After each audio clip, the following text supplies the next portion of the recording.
My name's David Phenix. I was employed with Apalachee High School as a special ed teacher. As teachers, we do everything from tornado drills to fire drills to shooter drills. There is a manual, there is a training process that teachers are expected to do when there is an active shooter. And so it's not just a foreign event that you're just not aware of. It's sort of in the back of your brain, but you never think it's going to happen to you.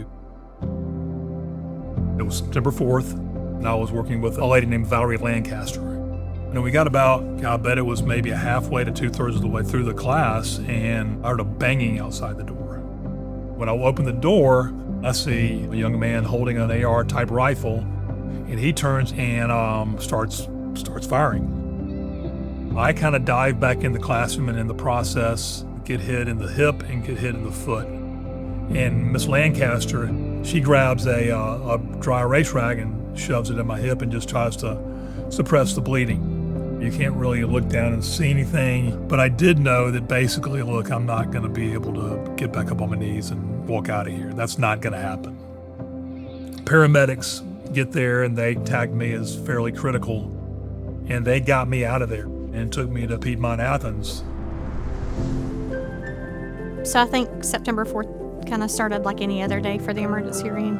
I remember that we received a phone call that there had been a shooting at the school, which kind of prompted the protocols here where our mass casualty cascade started. I remember different physicians from specialties, orthopedic, neurosurgery, kind of come into the ER.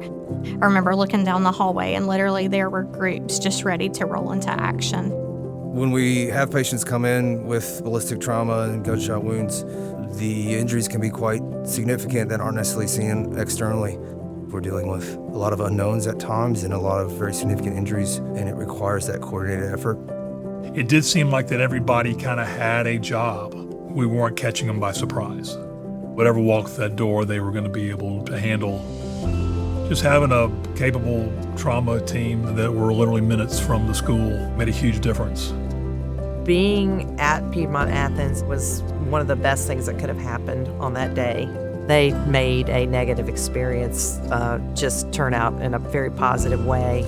I'm just really grateful for the team that helped him and saved his life. They were personable. We would have conversations. We would talk about where we're from, what they're doing, what I'm doing. Those types of conversations gave me confidence and gave me comfort. Because of the care that Piedmont gave me, I was able to navigate the whole process in just over a week. They put me in the best possible position to do the things that I want to do and not ever have to look back and think, I can't have done what I did because of what happened in September. In these events, you can kind of focus on the negative aspect, but I think the positive thing is, we can see David, we can see him with his family, returning to things that he loved. This is an exceptional case where we can see the impact that we're making in these patients' lives. I think it's changed my perspective on life. In the day-to-day, it's real easy to kind of forget how special the moments are with your husband and your family.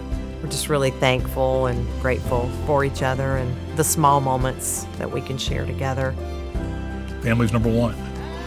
When you have something like that puts those moments at risk, you just kind of, you recognize its importance. You're faced with, okay, we've had a traumatic thing happen. How do I respond to it? I'll never forget what happened on September 4th, but it's not going to ruin my life. It was amazing, the outpouring of love throughout our community. It's really exciting that he gets to be a part of continuing the legacy of making a difference in people's lives.